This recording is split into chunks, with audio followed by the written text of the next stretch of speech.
healthy living. Stay connected to Voice of America at voanews.com. A look at your kidneys and how they impact your health. And an expert discusses chronic kidney disease and how to protect yourself.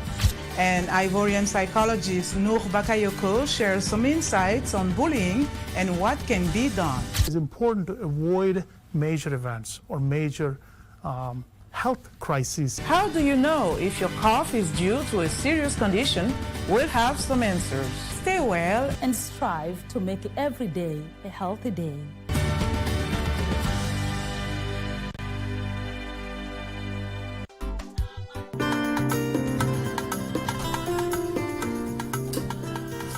Wewe ni nani na unataka nini? Ama kweli hapo kwa kujua mengi hujakosea. Lakini kuna mambo mengine huyajui. Hautakuja kuyajua.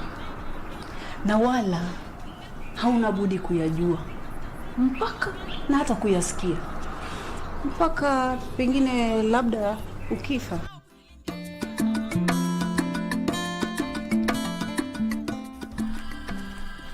Felista, unabati kuwa mimi ni mtu mpole na sipendi mshike. Leo hii kichwa chako na kiwiliwili ningehakikisha vimetengana.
Live from the broadcasting house here in the county of Nairobi, just in time for KBC Lunchtime News. Many thanks for joining us. My name is Njue, and Susan Thuku is my colleague who will be handling the sign language interpretation. Time for a comprehensive news bulletin. Remember, we are also live on all our social media spaces. We begin on a security note where a contingent of security personnel in Isiolo County has impounded 220 kilograms of bang with about 6 million shillings found stashed in a vehicle that was headed to Garissa County. Isiolo County Police Commander Moses Mutisia said a tip-off from members of the public led to the multi-agency security team to intercept the vehicle ferrying the bang at Camp Samaki in Garbatula sub-county. Police have intensified the crackdown on drugs and illicit brews in the area. Kwa wakaaji wa eneo la Isiolo, ningependa kusema operation yetu ya miadarati na pombe haramu itaendelea, na hasa hii msimu tunaelekea wa Krismasi, tutakuwa kila pahali. Kwa hivyo wale wanajihusisha na hiyo biashara ya pombe haramu na miadarati wajue tuko na hao.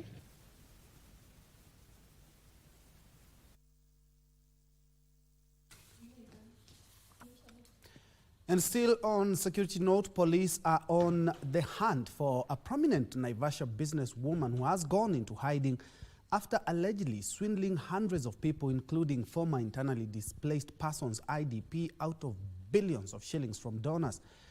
The crime came to light after over 1,000 members of community-based organizations drawn from all parts of the county stormed the offices of Naivasha Deputy County Commissioner Josiah Odongo, demanding for both justice and the donor money.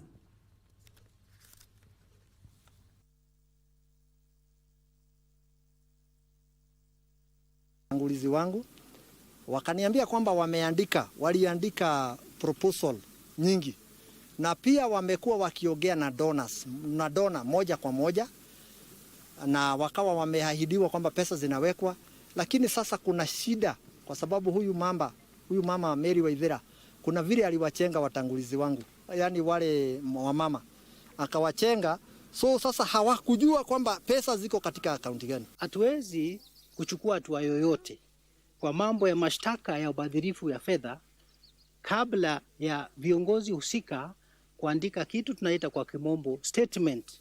So tukitoka hapa waandike statement hiyo ili tuweze kufanya nini? Kuanzisha uchunguzi.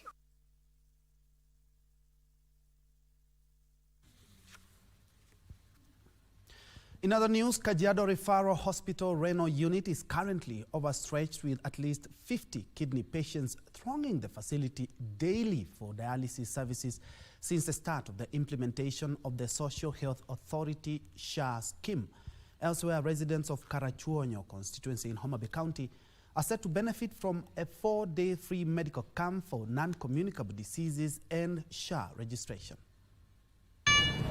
The untold pain and suffering reported by patients seeking medical services under the Social Health Authority scheme across the country has been compounded at Kajiado Referral Hospital, with at least 50 kidney patients seeking dialysis services daily, despite its ability to serve only 10 patients. Patients are also lamenting over a high burden of medical services. Nimeona wamenitumia message ya 10,500 na NHIF ilikuwa inatuma 9,500. Sasa naona SHA inaendelea, ni kwa sababu labda ni mpya ndio watu wanalalamika, lakini sisi imetusaidia. SHA haifanyi kazi. Hadi watoto wadogo tunalipishwa mpaka lap kila kitu, na watoto wadogo below 5 years hawafai kulipishwa. Sasa inabidi tunalipa tu. Hii mitandao inaitwa SHA haifanyi kazi hata kidogo. Watu wanaumia hapa hospitali. Tumekuja kutoka asubuhi na hatujahudumiwa hata kidogo. This despite Kajiado Governor Joseph Lenko's order that dialysis services be centralized to both Ngong and Loitoktok district hospitals to ease congestion. The referral hospital is experiencing congestion, and to decongest the same, we need to open those units in Loitoktok and Ngong, and that we look forward to achieving before the close of this year. Elsewhere, residents of Karachuonyo constituency in Homa Bay County are set to benefit from a 4-day free medical camp targeting non-communicable diseases and SHA registration drive. We have gathered around 85 medics that have come, with around almost 20 clinicians, doctors, who are helping out in identifying the problems that each patient has. The crowd is large here. They are getting the treatment they need. The doctors just explain the kind of things we also need to do in order that we can take care of ourselves health-wise. Joseph Wahungu for Lunchtime News.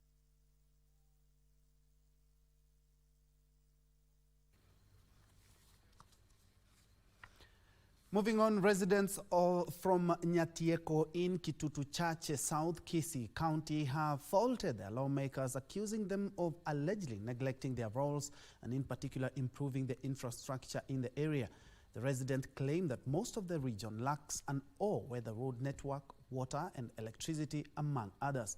The residents further said a lack of key infrastructure has denied them an opportunity to improve the local economy, citing markets in the area as the most affected. Hii barabara ipitiki kwa kweli kabisa. Tunaomba serikali hata gavana Simbarati kama anatusikiza huko Kisii County. Tulimchagua na kura mingi sana. Lakini kwa saa hii hatumuoni kabisa. Kila wakati tukifiwa na wenzetu huwa inabidi tuchinganganie kulima. Sasa leo hii tumeona ni vyema tukuja hapa kama sisi wakaji wa Nyatieko Kiabogere tuweze kujilimia ili tutoe mwenzetu huku mahali penyako. Wananchi wakiuliza barabara wanaambiwa ni ya kera, ni ya mbunge. Mbunge akiulizwa anasema ni ya MCA. Tunataka watu wafanye kazi kwa bidii na watu washikane. Mambo ya tofauti kwamba huyu anafanya wapi, huyu anafanya wapi, tumalize, kwa sababu sisi wote tunafanyia wananchi kazi.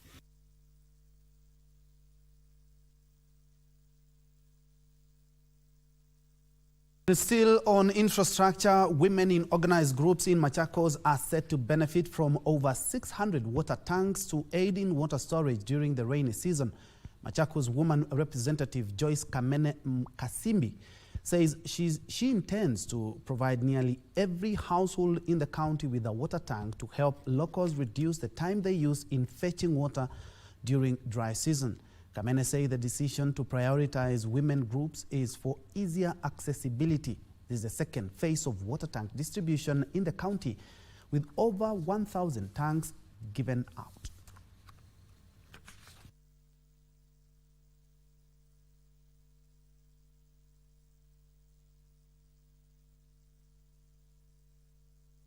Na kama kuna mwaka tumepatiana tanks more than 1,000 is this year of 2024.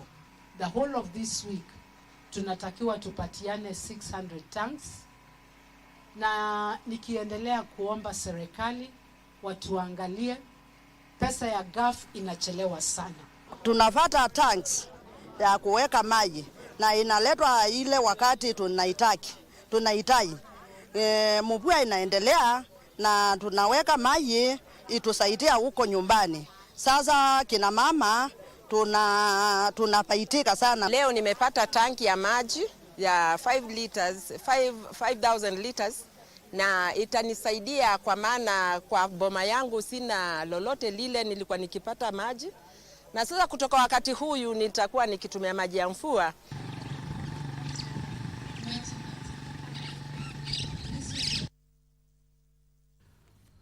Definitely a sigh of relief for residents in Machakos. And for our next story, we head to the coastal city of Mombasa, where my colleague Ann Mburu is currently with the Deputy Chief of Staff in the Office of the President, and that is Eliud Walo, who is on an inspection tour of development projects by the government. Over to you, Ann.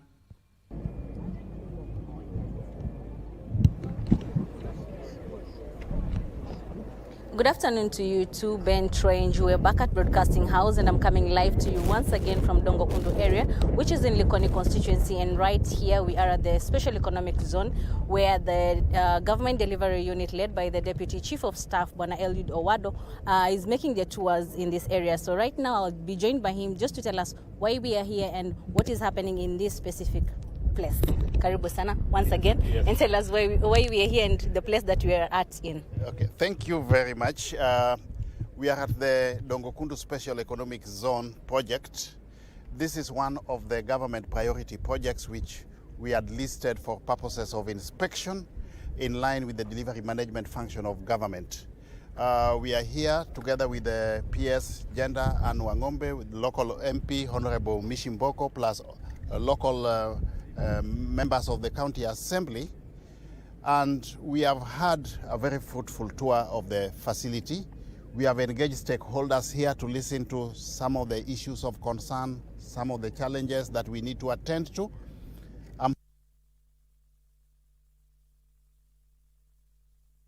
Special economic zone so far is to ensure that compensation for those who are displaced, 90%.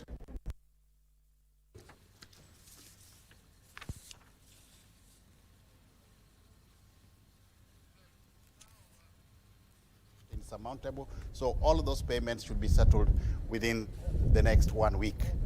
There have also been a bit of concerns about the vertical, the horizontal infrastructure.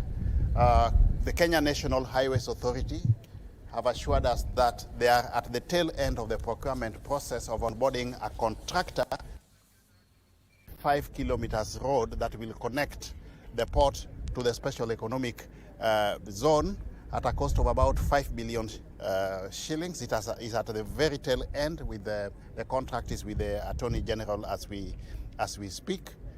We are also looking at the other integral utilities such as electricity and water and even fiber connectivity into the special economic zones, so that we have got an ecosystem that is fully conducive or enabling to prospective investors. As we speak here, we are at the Taifa Gas facility. They are already work in progress. The fabrication of the plant 90% completion level. This is a facility that will employ 90 Kenyans directly and about 1,000 Kenyans across the entire value chain. So it's going to create employment, of course, prioritizing the locals, and it will also be a major source of contribution to the Kenyan economy in the energy sector. As government, we want to once more appeal to prospective investors to come in and invest within the Dongokundu Special Economic Zone so that they can enjoy the attendant benefits. We have got tax rebates by way of income tax, corporate tax, and even excise tax. So I want to assure prospective investors that the government will do its best to ensure that we have got ability for investors to employ their within. Deputy Chief of Staff Eliud Owalo there live speaking with my colleague Ann Mburu in Mombasa. Dongokundu Special Economic Zone there, overseeing and inspecting the bypass project. He has talked about infrastructure, improvement of infrastructure, water, and also fiber connectivity to actualize the government's agenda. More on that in our subsequent bulletin. But elsewhere, European Union Ambassador to Kenya, Henrietta Giega, has expressed concerns over what she termed as a shrinking civil society space. The ambassador spoke when she presided over the second annual Media Civil Society Organizations Conference, where she urged synergy between the media and civil society organizations so that they discharge their mandate. This year's conference, whose theme is safeguarding freedoms in the digital age, protecting voices, advancing technology, and ensuring access, provides a critical platform for media practitioners and civil society actors to examine the current challenges and opportunities in the digital landscape.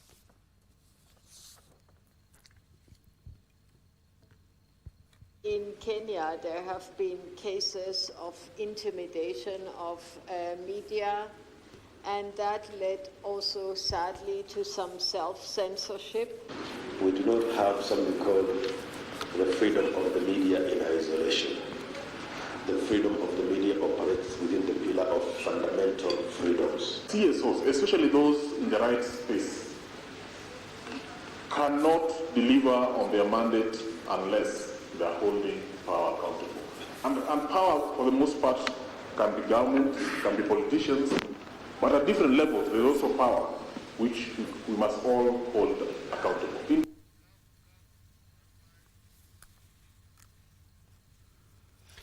Elsewhere, a section of women from the pastoralist communities in Samburu are urging the government to increase allocation to the National Government Affirmative Action Fund and the Uwezo Fund so that more groups can benefit.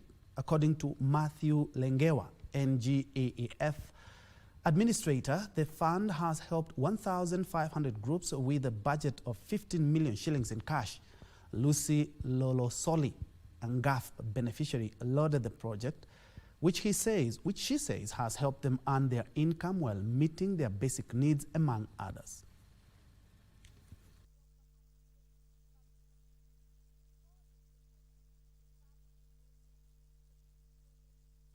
Na NGAF imetusaidia sisi kupatia pesa ya grant ambayo tunafanyia nayo biashara, na sasa imenisaidia kwa sababu kitambo sikuwa na pesa ambayo inaweza kunitosha kwa biashara ama kututosha kwa biashara, na sasa tumepata pesa ambayo inaweza kutusaidia sisi kufanya biashara ama kuboost kama kuongeza biashara zetu katika biashara zetu.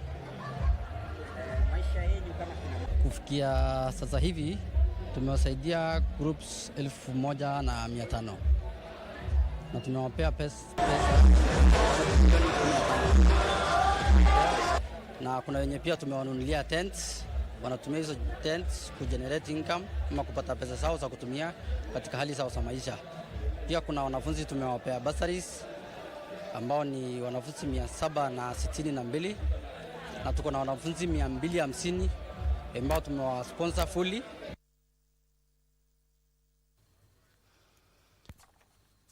And moving on, a section of residents from 7 informal settlements in Kilifi County is set to benefit from 1.2 billion shillings infrastructure projects under the second Kenya Informal Settlements Improvement Project, KISIP 2.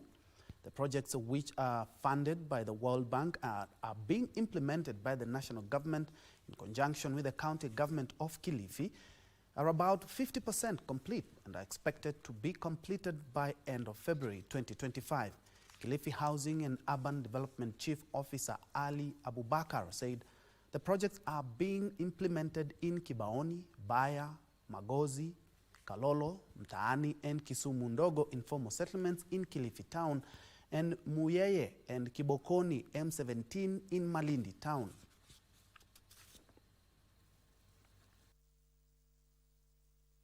Construction of roads, footpaths, drainage works and street lighting and water supply ya Kilifi ni lot 1 ilianza February mwezi wa pili tarehe 25 na itaisha February 25 mwaka ujao. Hizo sahi pali tuko kuna Kibaoni, kuna Baya Magozi na Kalolo, Mtaani na Kisumu Ndogo hapo Kilifi. Hapo Malindi tuko na mtaa inaitwa Muyeye na Sabaki tuko na Kibokoni M17E. Hizo ndio ile 7 ambayo tunatengeneza barabara. Sisi tunafurahi sana kupokea mradi huu kwa sababu mbeleni tulikuwa katika hali ya chini, tulikuwa hatuna barabara, lakini kwa sasa hivi tunashukuru kwa sababu mradi ulipokuja tumeupokea vizuri, tena tuna furaha kubwa sana.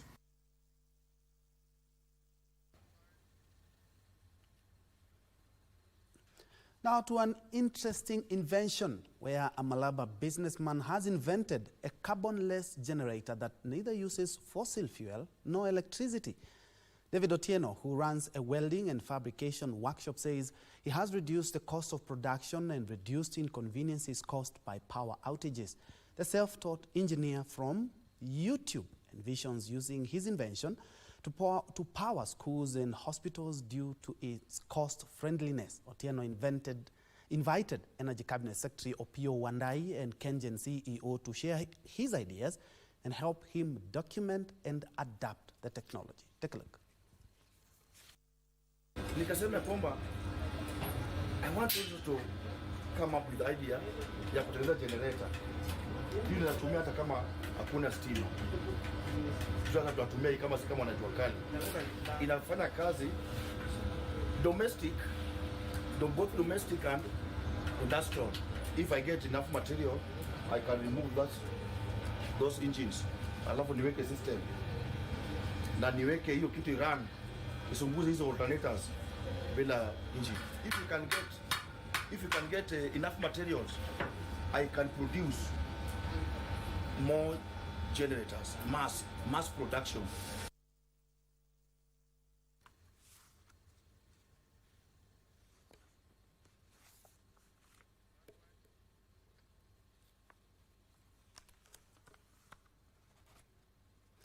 Interesting, especially with the ghost of climate change still haunting us. Elsewhere, she made history as the first woman to be elected in parliament in Kenya's capital, Nairobi. We're talking about Beth Wambui Mugo, who started off as a primary school head teacher, eventually joining politics and serving in the cabinet during the tenure of President Mwai Kibaki. Here now is her story. Beth Mugo was born at Ishaweri village, Gatundu, Kiambu County. She lived with her parents and siblings in an extended family that included the founding father of Kenya, Mzee Jomo Kenyatta. Mugo pursued her elementary education at Kahugoine and Ngenda primary schools in the present-day Gatundu South constituency before proceeding to Mambere in Kikuyu, Kiambu County. She joined Kambui Teachers College in 1956, where she acquired a National Teacher's Certificate in 1957. She served as headmistress at Kiganjo Primary School from 1958 to 1959. In 1959, following her getting married, Mugo left for the USA to pursue further studies. She was a beneficiary of the Airlift Africa project, pioneered by Tom Mboya and Julius Gikonyo, in collaboration with the former president of the US, J.F. Kennedy. While in the US, Mugo studied for a diploma in business management from Goldie Beacom College in Delaware. She joined Voice of Kenya, now the Kenya Broadcasting Corporation, where she held various top positions between 1964 and 1970. Her first attempt to join parliament was in 1992 under the umbrella of Kibaki's party, the Democratic Party, of which she was one of the founder members and the only woman in the interim National Executive Committee when DP was founded. However, in 1992 elections, there was strong support for the Forum for the Restoration of Democracy Asili for the Asili Party in Nairobi and central Kenya. She did not make it to parliament that year. In the 1997 general election, she contested on a Social Democratic Party ticket, a party whose presidential candidate was Charity Ngilu. Although the rest of Nairobi was united under DP, she won the Dagoretti parliamentary seat with a landslide, becoming the first woman to be elected to parliament in Kenya's capital. The 1997 elections culminated in a record 9 women members of parliament. Women MPs came together and established the Kenya Women Parliamentary Group, with Mugo becoming the founding chairperson for the group. She was again overwhelmingly elected to parliament in 2002 on a NAC ticket and appointed an assistant minister for tourism and wildlife.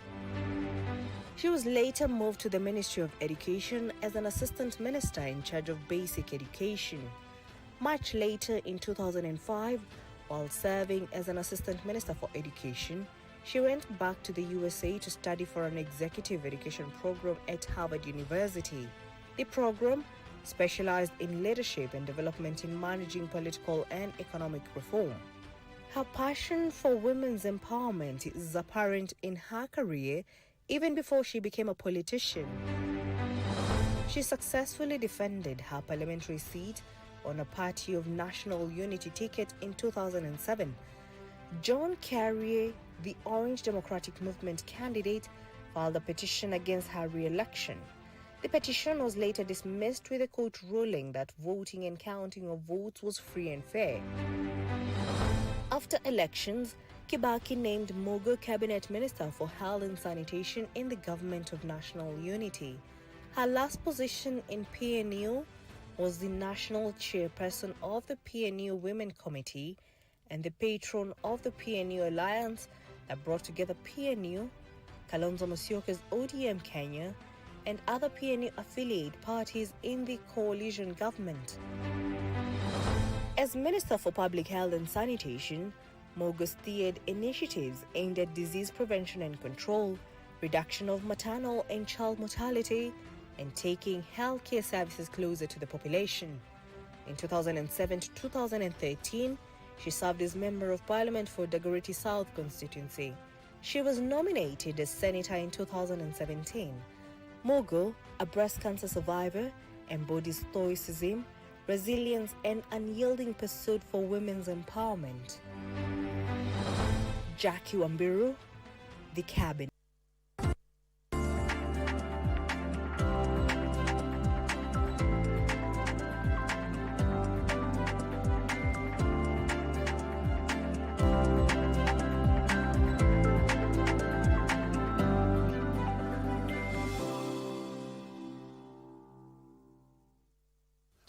Very well, time to make sense of shillings and cents in business, where Equity Group made 40.9 billion shillings in net profit during the first 9 months of this year, driven by an 11% growth in interest income. Non-funded income increased marginally to 58.3 billion shillings, while net interest income hit 80.6 billion shillings, pushing total interest income to 138.9 billion shillings. Other operating expenses increased 27% to 54 billion shillings. The quality of our loan book, as we said the last time, we seem to have had a grip on the loan book. Yes, it has not improved, but as you can see, the quantity, the quantum of non-performing loans have remained constant. There is no more growth, the NPLs, but the loan is reducing. In a market where we operate, where things are still developing, the environment requires a lot of capacity building. That has informed our business model. The mass market opportunities informs the segments that we will focus on and the countries where we will look at. In other news, the government has expressed its commitment to empower farmers to access markets and reduce post-harvest losses. The State Department of Agriculture is scaling up capacity building programs for farmers on value addition and market access through extension officers. Collins Mongare, Secretary in the State Department for Agriculture, says the ministry will provide a linkage for farmers to sign farming agreements with partners in a bid to enhance the productivity of agricultural produce.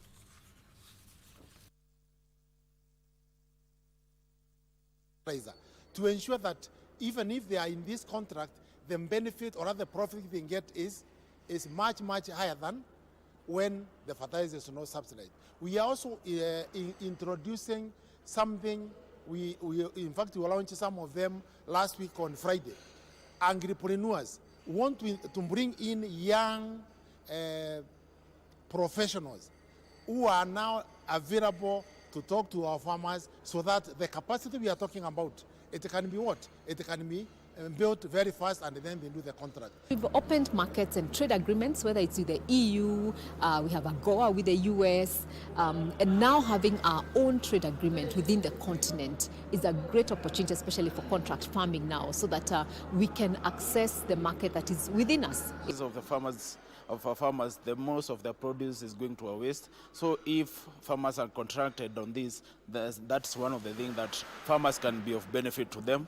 Another issue is that most of farmers don't have direct access to the input. This is fertilizer, pesticide. So if farmers are contracted in a way that they are given these products, most of their work would go to a pay, and that there will be less wastage on this.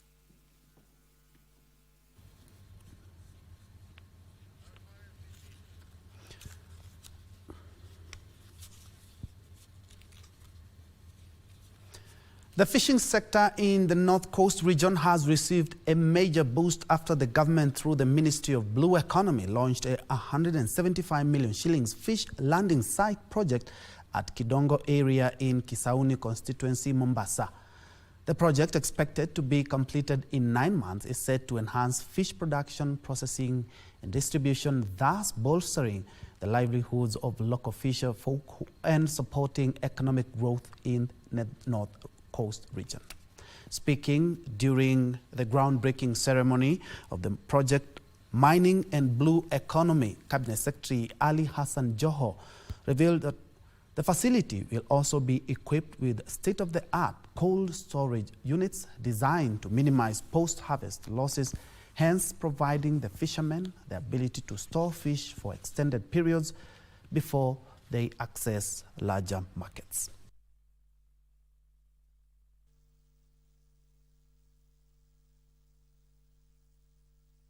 Kwa mara ya kwanza wavuvi wa hapa watakuwa na chombo cha kutengeza barafu hapa kwao chao wenyewe kwa mara ya kwanza.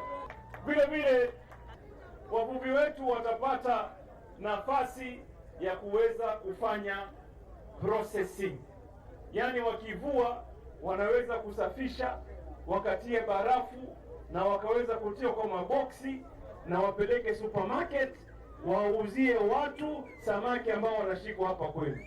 Mimi nitahakikisha kwamba tumepata rasilimali ya kutosha katika maeneo ya uchumi samawati. And it's going to create a lot of jobs. Watu watapata ajira wengi sana. Nataka kuambia wavuvi ambao wako hapa, mimi nataka mutengeneze list zenu za mahitaji ya equipment zenu, watu wa BMU.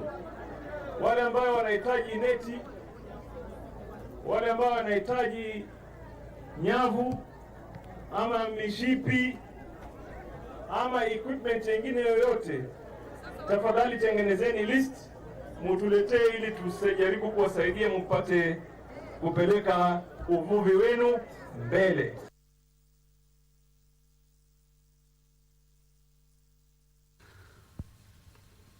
Very well, on that fishing note, we come to a fast break of this program, but don't go, we still have more news and even the latest in the world of sports.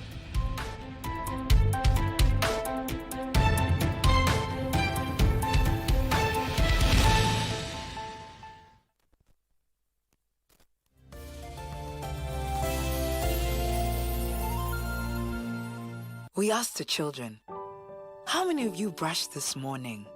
And this little boy, his hand didn't go up. And I said, well, why didn't you brush this morning?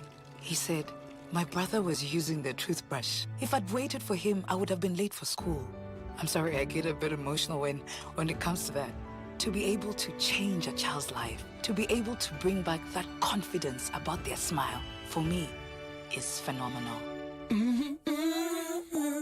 Say bye-bye to FOMO, the fear of missing out, by downloading the KBC Online app that gives you access to everything you love. Get the latest news, sports, music, entertainment news, live TV, live radio, and so much more at the palm of your hands. To get the app, simply search KBC Mobile Digital app in your Google Play or App Store and download the app. Catch what you want, anytime, anywhere. Stay connected. Stay ahead with KBC Mobile Digital app.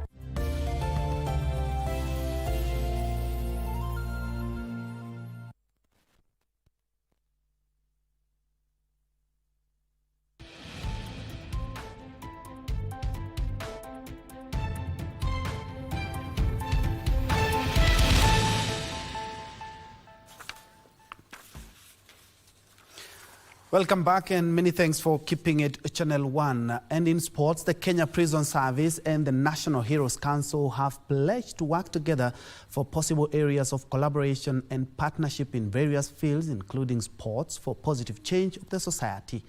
This was said during a ceremony to hand over citation of honor to Kenya Prison Service Sergeant Stella Musyoka for her contribution to the growth of female karate and coaching in the country. Sergeant Stella Musyoka is the first female black belt karateka in the Kenya Prison Service, the first female national referee, as well as a coach of the prisons team, who has inspired the future generation of ladies in the sports arena and brought honor to the service, according to the Deputy Commissioner General of Prisons, Jen Kiri. We still have so many other different types of sporting activities in the Kenya prisons whereby people can be recognized as heroes. And that is where the National Heroes Council come in.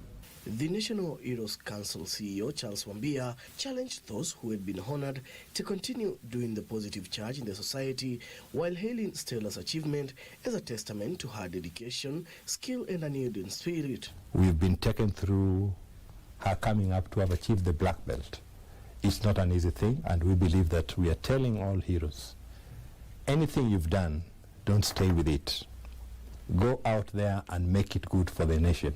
The heroes who have been recognized like Stella can also start clubs in our staff line to be able to assist our small children who live in the staff line in regards to developing their talents. Sergeant Musyoka, on the other hand, said she will continue to encourage more women to join the sport for their empowerment. I'm planning to go to schools because right now the CBC is allowing for sports to be introduced into the schools, but karate has not been on the limelight. The president of Tongel Modo, Clarence Mokio, who was in attendance, said they are working hard to ensure they develop the sport in the forces. We really need so many female instructors.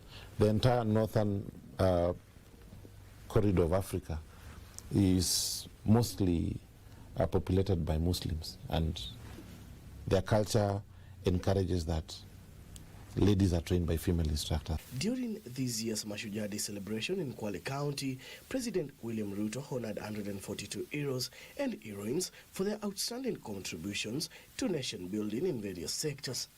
For Lunchtime News, I'm Daniel Mwendwa.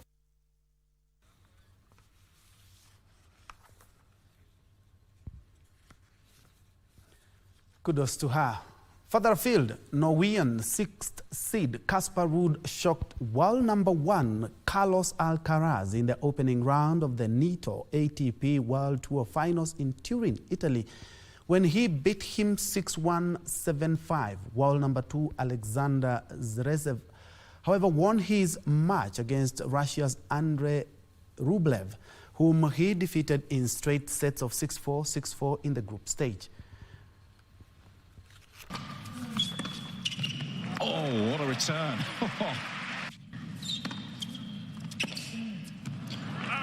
And he has broken.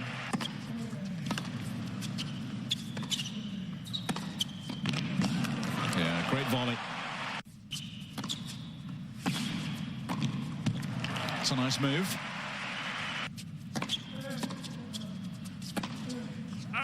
Missed another.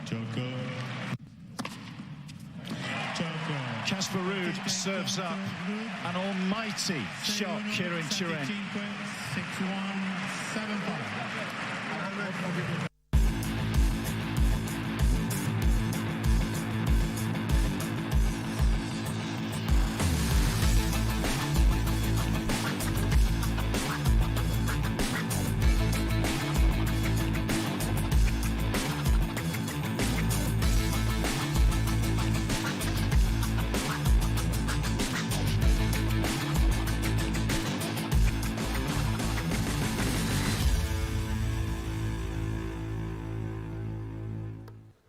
Very well, and in our weekly segment, Magical Scenes by Irene Chuma Odim, she takes us to the lakeside city of Kisumu, where the shores of Lake Victoria, Kisumu is not only a vibrant city known for its rich culture and history, but also a culinary haven celebrated for its exquisite fish delicacies. The lake, the largest tropical freshwater lake in the world, provides a bounty of fish that form the backbone of Kisumu's gastronomic identity, as highlighted this afternoon on Magical Scenes.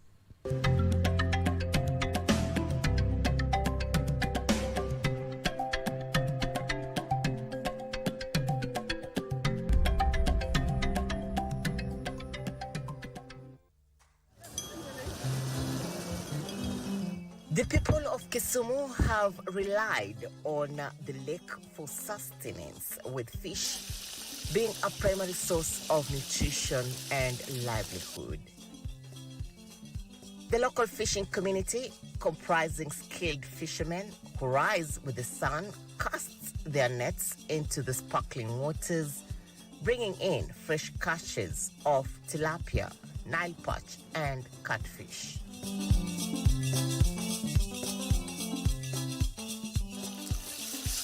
These fish are more than just a meal. They are a symbol of the region's heritage, culture, and connection to the land. The journey from the lake to the dining table is a vibrant experience in Kisumu. It is delicious. It is very delicious. And you need to try it, actually. Fish is normally what everybody who comes here wants to eat. So basically what we have done is that we have specialized in freelance fish. We don't do caged fish. And we do it so well from the kitchen. Our chef specializes in that. In addition to that, we have got even the traditional type of fish that newcomers in Kisumu really like the kamongo, like the bambla, and they are all on the a la carte menu. Tilapia, they say it's the sweetest. And I think they say that because we don't get the gauged one, we get the freelance, and we get a very good size. We call it size 6. It's not too big, it's not small. So that is just sweet. The aroma of grilled fish wafts through the air as locals and visitors alike gather to purchase their favorites. We do not have any food that is kept in the fridges for long. We look at our orders and our guests as they come in. So now we are able to actually give out fresh food. Here, fish is prepared in a variety of ways: grilled, fried, or stewed, with each method highlighting the unique flavors of the lake. One of the most popular dishes is the grilled tilapia. typically marinated with a blend of local spices and herbs, then cooked to perfection over an open flame. Often served alongside ugali and kachumbari, a refreshing salad made of tomatoes and onions, this meal is a staple in Kisumu households and a must-try for visitors. Fish is deeply woven into the social fabric of Kisumu, playing a central role in communal gatherings, family celebrations, and traditional ceremonies. Sharing a meal of fish brings people together, fostering connections and strengthening bonds.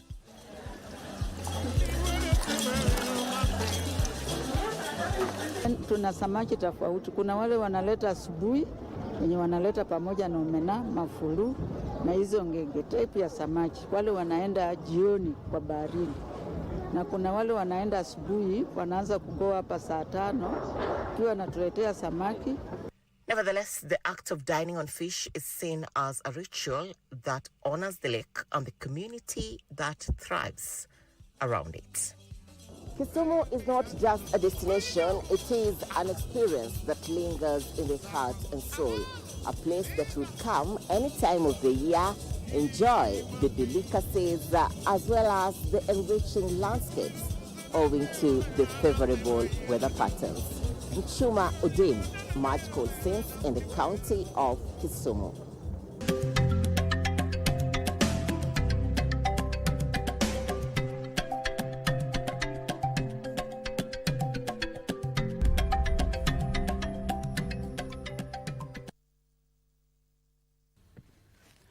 Quite magical indeed. And on that note, we wrap up KBC Lunchtime News. Thank you indeed so much for your valued company.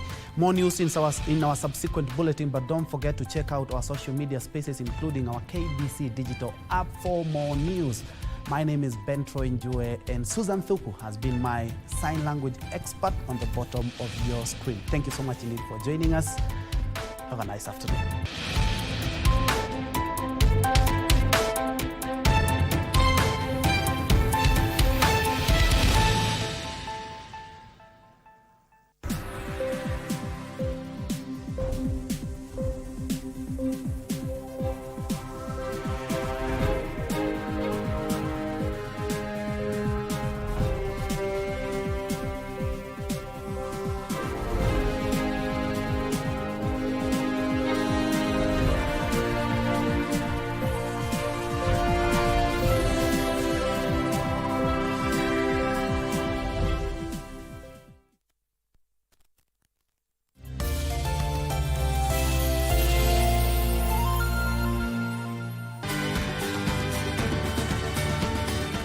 Thank you for joining us on Healthy Living. Stay connected to Voice of America at voanews.com.